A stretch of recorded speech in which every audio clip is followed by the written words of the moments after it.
O, ito na. Mga kababayan, ako, unahin natin itong kay Lustay. Mga kababayan, itong kay Lustay ay talaga namang isa lang ang masasabi ko mga kababayan. Itong kay Lustay, ilang tulog na lang. Talagang itong mga DDS, mga kababayan, mauubos talaga to sila. Hanggat hindi kayo, alam nyo ito mga DDS, paalala lang. Advice bilang kalaban. Alam ko, inis na inis kayo sa akin eh. Diba? Inggit na inggit nga kayo eh. Diba? Mga DDS, ito lang masabi ko sa inyo. Hanggat ipatuloy ninyo yung kabubuhan ninyo, no? Katangahan, uto-uto, mga baliw, mga duwag, mga patay gutom, mga dugyot, mga manyakis. Maraming definition ang DDS eh. Pero isa lang meaning, bobo. Diba? Hanggat ipatuloy nyo yan, ulitin ko hindi kayo miyembro ng X-Men. Hindi po kayo mga miyembro ng X-Men na pag bumangga sa pader, lumulusot. Hindi nyo kamiyembro si Magneto. Hindi nyo kamiyembro si, tawag dito, yung may kutsilyo sa kamay, si Wolverine. Hindi nyo kamiyembro si Professor X. Diba? Kaya wag po kayong magbalak na banggain ninyo ang presidente. Presidente ang kalaban ninyo. Maghintay kayo na matapos ang termino bago kayo magkukuda-kuda. Sa ngayon kasi mga tanga kayo eh. Kuda kayo ng kuda. Presidente ang kalaban ninyo. Wala talaga kayong mapala. Either makasuhan kayo makulong or else yun naman talaga ang kahinatnan. Diba? Katulad nito kay Sara Duterte. Mga kababayan, naalala po natin na ang impeachment ni Sara noong 2025 ay diniklara po ng Korte Suprema na unconstitutional. Kasi bakit mga kababayan? Ang nirason ng Korte Suprema ay napakadami po na nag-file ng impeachment. So, kumbaga, patong-patong kasi yung filing eh. Kasi meron kasing rule ang 1987 Constitution na isang complaint, isang taon. So, isang complaint na impeachment, isa lang dapat sa isang taon. Kaso 5, 4 yata eh. Kaya na-declared na unconstitutional. Pero hindi po porket dineclared na unconstitutional, ayun na yun. Sabi nga ni Percy Lapid, numbers game yan. Hanggat yung mga appointee ni Digong dyan ay nabigyan. Si BBM kasi wala pang naibigay sa kanila. Si Digong kasi malaki na ipon nun. Marami nang naibayad. Marami nang padulas. 'Di ba? Marami nang naisuhol. Kaya nga wala kang mapapala kung nabayaran ka na bago bumaba. 'Di ba? Kasi alam po natin mga kababayan, kung napansin po ninyo, halos lahat po ng presidenteng nangyari or dumaan sa Pilipinas, kada pagbaba sa posisyon may kaso. Napansin ninyo. Si Pinoy, bago bumaba, may kaso, namatay. Si Gloria, bago bumaba, may kaso, namatay. Si Erap, bago bumaba, may kaso, ayun, ugod-ugod na. Sino pa? Si Digong, Si Digong, bago bumaba, ayun, nakulong. Hindi natin alam, baka si PBBM pagbaba, ganun din. 'Di ba? Kaya nga mga kababayan, isa lang ang masasabi ko. Antayin ninyo matapos ang termino ni BBM. 'Di ba? Bago kayo maghigante. Ngayon mga kababayan. So, yun nga, yung impeachment ni Sara na-archive. Pero mga kababayan, ang sabi nga ng Solicitor General at ng Korte, pwede naman po kayong mag-file ulit ng complaint sa sunod taon. Guys, mga kababayans, mga minamahal, boss, amo, mga manunood, mga kapatid, kapuso, kaibigan at kaaway. Tandaan nyo, 2026 na. Tapos na ang 2025. Ilang tulog na lang, February 6 na. Ano na ngayon? 5 na ngayon, bukas 6. Isang buwan na lang. 4 na linggo na lang, February 6 na naman. Diba? Ilang buwan na lang, ilang linggo na lang, February 6 na, another impeachment na naman.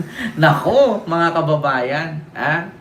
Diyos ko, baka sasabihin na naman to ng mga DDS, walang mangyari sa impeachment na yan. Naku, anong walang mangyari sa impeachment na yan?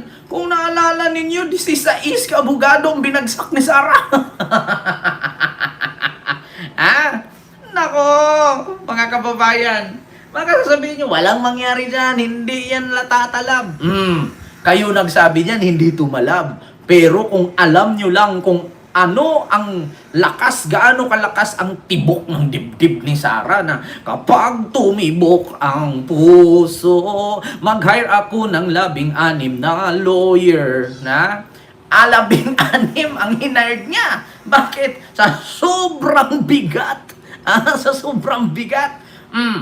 Kung sabi ko sa inyo mga kababayan, tapos ngayon, syempre kampante ang mga DDS. Hindi nga nakalusot yan noon eh. Kasi bakit? 16 na lawyer. Tapos ang kanilang i-file ulit niyan, pareho lang naman sa i-file nila ulit noon. Katulad sa i-file nila nung last year. Nagkakamali kayo. Bukod sa uliting i-file, yung i-file nila last year, mga kababayan, dadagdagan. Alam nyo ang idagdag? Yung mga testimonya ni Madriaga. Patay ka diya, bata ka. Nako, Sara. Hindi ka na talaga makakatulog nito. Baka hindi lang 16 ka abogado ihanda mo dito, baka 20. Kasi mga kababayan, kung ang expected ng mga DDS, kung ang expected ng mga DDS na hindi tatalab ang impeachment ng Makabayan Black at kung ano-ano pang grupo, mga kababayan, may panibagong dagdag. Ito, pakinggan ninyo. Sige, i-search ko muna mga kababayan. Pakinggan ninyo ang panibagong dagdag sa impeachment ni Sara. Mukhang hindi yata makatulog si Sara dito, mga kababayan. Wait. Dito, hanapin natin. Naku po, medyo mabigat ito. Ito, pakinggan natin. With just a month of left before a new impeachment complaint may be filed against Vice President Sara Duterte, ACT Teachers Party List Representative Antonio Tino says lawmakers are ready to act. Mobile Journal Amy Atienza reports. Just a month left before complainants could file another impeachment complaint against Vice President Sara Duterte, ACT Teachers Party List Representative Antonio Tino continued to acknowledge the role of the Supreme Court in this case. The SC declared that the impeachment articles against Duterte were unconstitutional as it barred the one-year rule under the 1987 Constitution. Any subsequent impeachment complaint may only be filed on February 6, 2026. Well, kung kinakailangan ay handa tayong mag-endorse muli, no? Pero hindi natin dapat pangunahan ang Supreme Court. As you know, hindi natin dapat pangunahan ang Supreme Court dahil meron kang pending motion for reconsideration doon. Once the Supreme Court changes its ruling, the impeachment trial against the Vice President will continue in the Senate. This means that there is no need to refile another impeachment complaint, which Tino is hopeful for. But also given the circumstances of no changes in the ruling, Tino also said that the Makabayan Bloc is ready to give it another shot. Malamang na itutuloy ng mga complainants ang filing. So handa tayong mag-endorse. At maaaring madagdagan pa yung mga lalamanin ng complaint given na may mga bagong impormasyon na lumabas. The congressman also recognized the testimony of Ramil Madriaga, an alleged former civil intelligence agent of VP Sara, to be an integral part for the new complaint. Madriaga once testified that there was an alleged involvement of Philippine offshore gaming operators and drug dealers that funded VP Sara's 2022 election campaign. Oo, kasama doon yung yung affidavit ni Madriaga, lalo pa at binabanggit ni Madriaga yung mga susing tao sa ano nangyari sa confidential fund. No? Vice President Sara Duterte has yet to speak on the matter, but his recent survey results show the Vice President improved its trust rating from the public to 56% from the 53% much trust rating last September 2025. Kapatid Amy Atienza, we are One News. Oh, bakit hindi sinabi dito sa balita na negative 3 si PBBM at plus 31 si Sara? Kasi bakit? Sinabi po ng Pulse Asia at Okta Research, wala daw pong nangyaring survey. Fake news daw po yun. Patay, tinanggi. So ngayon mga kababayan, ayun na nga. Ayun na nga mga kababayan, yung sinasabi natin na, ito. Mas maganda ito, GMA. Ang testimonya ni Ramil Madriaga na nagpakilalang dating civilian intelligence agent na magamang Rodrigo at Sara Duterte ang pinag-aaralang idagdag sa posibleng bagong impeachment complaint na iahain laban sa vice-presidente ngayong taon. Alo! Nakatutok si Jonathan Andal. Excited na ako. Sa February 6, tapos na ang isang taong pagbabawal na maghain ng impeachment complaint laban kay Vice President Sara Duterte na base sa ruling ng Korte Suprema. Hala. Ibig sabihin, pwede na muling ihabla ang bise. Bagay na pinag-aandaan na ng ilang grupo at individual ayon sa Makabayan Block sa Kamara. Patay. Pero maghihintay muna sila hanggang Pebrero kung maglalabas na ng desisyon ng Korte Suprema sa apela noon ng mga complainant na baliktarin ang unang desisyon ng mga maestrado na nagsabing walang bisa at labag sa konstitusyon ng impeachment complaint noon laban sa bise. Kung sakaling mag-reconsider ang Supreme Court sa decision niya, di ibig sabihin nito, magpapatuloy na yung trial sa Senado. Hindi na kailangang mag-refile. At saka mga kababayan, Pero sakaling hindi to pwedeng tagalin ng Supreme Court ang sagot nila. Kasi ito mga kababayan, ganito yan, bago natin ipagpatuloy. Ganito yan mga kababayan. Nag-file kasi ng motion for reconsideration ang mga complainant nun kay Sara na baliktarin ang kanilang, di ba kung naalala ninyo, unconstitutional po ang dineclared ng Supreme Court. Ngunit mga kababayan, ang mga complainant nung impeachment ni Sara last year ay nag-file ng motion for reconsideration na ibaliktad at tanggalin ang kanilang dineklara na motion for reconsideration. So kung ano man ang desisyon ng Supreme Court at tanggalin yun, nako po, yung naka-archive sa Senado, mabubuksan yun. Gustuhin man ni Sara o hindi na siya pwede mag-file ng motion for reconsideration. Bakit? Nag-file na po siya ng motion noong nag-file ng complaint itong mga complainant sa impeachment laban sa kanya. So unang nag-file ang mga complainant, nag-file siya ng motion. So ngayon, nag-file naman ang complainant, hindi na siya pwedeng mag-file kasi isang beses lang, no? So ngayon mga kababayan, depende na to ngayon kung ano ang ilabas ng Supreme Court. Alam niyo walang takas ang Supreme Court dito. Bakit? Kung sakali na sabihin ng Supreme Court, wala, hindi namin sang-ayunan ang gusto ninyong baliktarin. Mananatili kami at maninindigan na unconstitutional. So sige, naglabas na sila ng sagot doon sa motion ng mga complainant. Sabihin, hindi namin baliktarin, maninindigan kami na unconstitutional ito. So okay na yon, naglabas na sila, nag-release na. So magpa-file na naman ulit itong mga complainant at mga kababayan. Paalala lang, hindi na po ito i-file na katulad noon kasi meron nang nakabinbin sa Senado. So kung meron man mga kababayan, magdagdag na lang. Hindi panibago, kundi idadagdag. Itong mga statement ni Ramil Madriaga, patay ka dito Sara, patay ka diha. Naku. Kaya nga, sabi nga ni Attorney Larry Gadon, dapat alisin na to si Ramil Madriaga sa BGMP. Dapat ilipat ito ng custody, dapat ilipat ito sa Krami or sa CIDG or kung saan man siya na safe. Kasi mahirap to mga kababayan. Pero at least, kahit papano, kung patayin man siya sa loob, kung lasunin man siya, o magkarayot man dyan sa loob ng kulungan, meron na siyang mga pinanumpaan at pinipirmahang otentikadong notaryado na affidavit.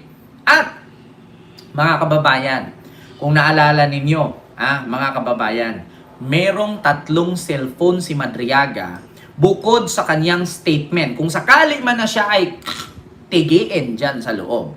merong cellphone si Madriaga.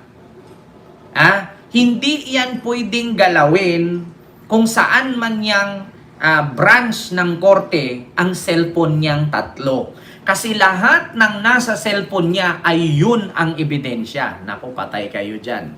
Hawak po, Ma'am Maria Pipaliso, no? Hawak po ng Manila Trial Court ata, RTC branch, anong branch ba yun? Nakalimutan ko. Basta hawak ng Manila RTC branch, no? Yung cellphone niya na 3. So, sa totoo lang mga kababayan, ito na nga ang masasabi ko na pakinggan natin, nasa NBI, tama, nasa NBI. Actually, natanggap na ng NBI yung panawagan ni Madriaga at ng abogado niyang si Attorney Palad na kunin at ipasok sa forensic examination itong 3 cellphone. So ngayon mga kababayan, doon natin malaman na ang mga sinasabi ng mga DDS na hindi daw po pwedeng paniwalaan ang kwento lang. Kasi kung kwento at picture lang naman daw ang pagbabasihan, di si PBBM daw dawit sa korupsyon kasi may mga picture po siya sa mga tao or mga politikong korap. No? Kung picture lang ang pagbasihan. So ang pahayag nga ni Sara, kada event kasi may mga pumupunta at nagpapapicture sa akin. Pero actually hindi daw niya kilala. Pero ninong ng anak niya. Hindi daw niya kilala pero binigyan ng motor na namamahaling motor. Diba? Hindi daw niya kilala pero binilhan pa ng iPhone 10 ni Digong. Diba? Kung hindi ka kilala, bakit mo bibigyan ng napakamahal na motor? Kung hindi ka kilala, bakit mo bibigyan ng cellphone at gawin mong ninong ng anak mo? At gawin mong leader ng isang supporter? Gagawin mong leader at gagawin mong intelligence whatsoever tururot? Tapos sabihin mo hindi kilala?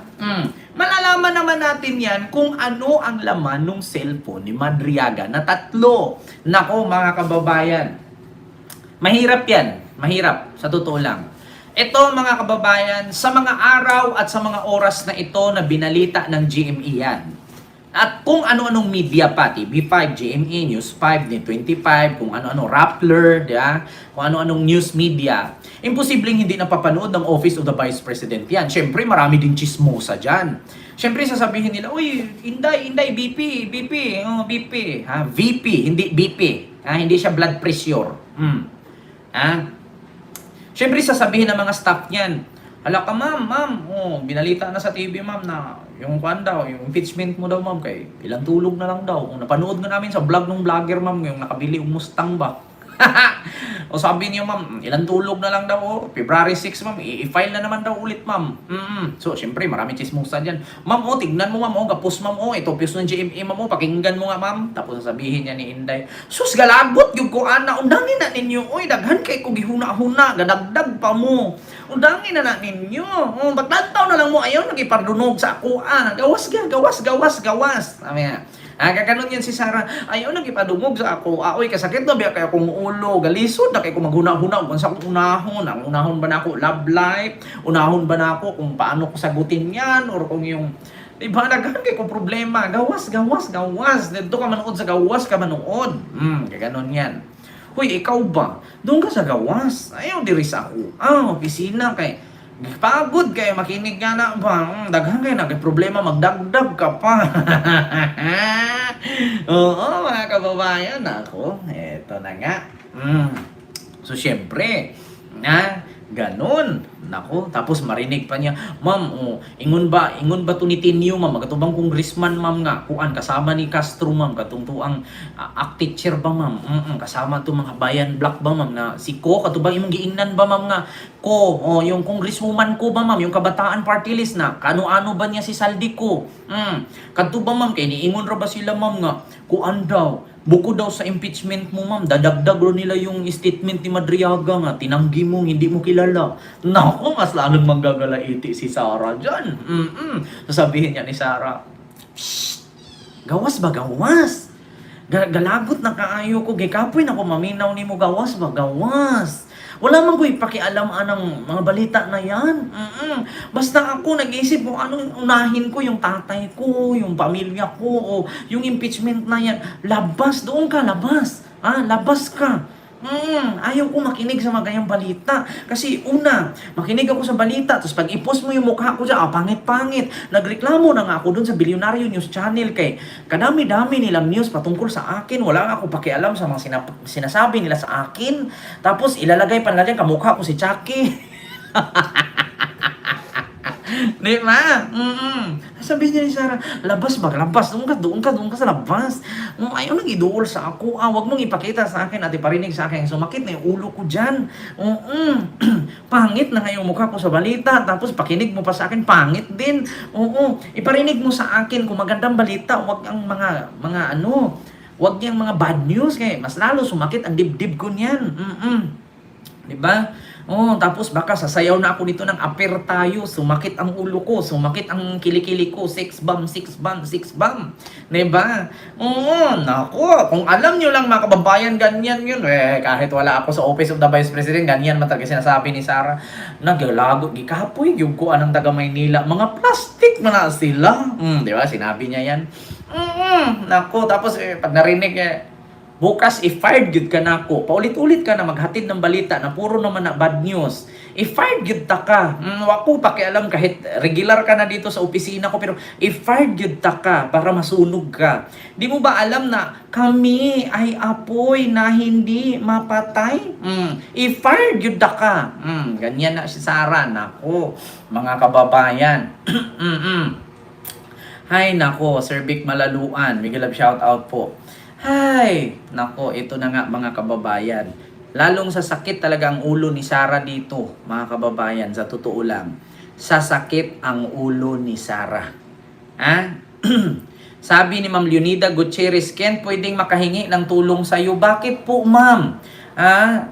Nako, ma'am, kung charity vlogger lang ako ngayon, ma'am, nako, mabigyan talaga kita ng tulong, ma'am, kung charity vlogger lang ako ngayon. Kaso, ma'am, gustuhin ko man mag-charity vlogger, kaso ayaw ko ng ganyan, ma'am. Mas malaki pa ang kinita kaysa sa binigay, ma'am, eh. Hindi ko naman nila lahat, pero majority. Diba? Kaya ayaw ko talaga mag-charity vlogger, ma'am. Kasi mas malaki pa ang kinikita, ma'am, kaysa sa tinulong. So, yun po yun, ha, mga kababayan. Nako po. Diyos mio Marimar. Kent, yung magandang picture ni Lustay ilagay mo, huwag daw yung pangit. Wala siyang pakialam, ma'am. YouTube natin to. Ba tayo mangingian? Wala siyang pakialam. Lagyan ko pa dyan na may kinakagat-kagat siyang bato. Lagyan ko pa dyan, bumuga siya ng apoy. Yan. Kay Nyolo nga, nakikita niyo yung thumbnail ni Nyolo. Laging umiiyak si Sarah, sumisigaw, galit na galit, umiiyak, di ba? Doon nga kay Coach Jarrett, ang gaganda ng mga thumbnail nito doon, no? Di ba? Naging mga disente. Di ba? Yung mga thumbnail ni Coach Jarrett, naging mga disente. Naging AI yung mga mukha. Kay Nyolo naman, nagsiiyakan yung mga picture. Nakita niyo doon? Sa mga picture ni Nyolo, yung mga thumbnail yan, nag-iiyakan. Yung mga mukha. Maverian Suzuki, hello po. Nyolo, barag na barag si Lustay. Kaya nga, di ba, Ma'am Aurora?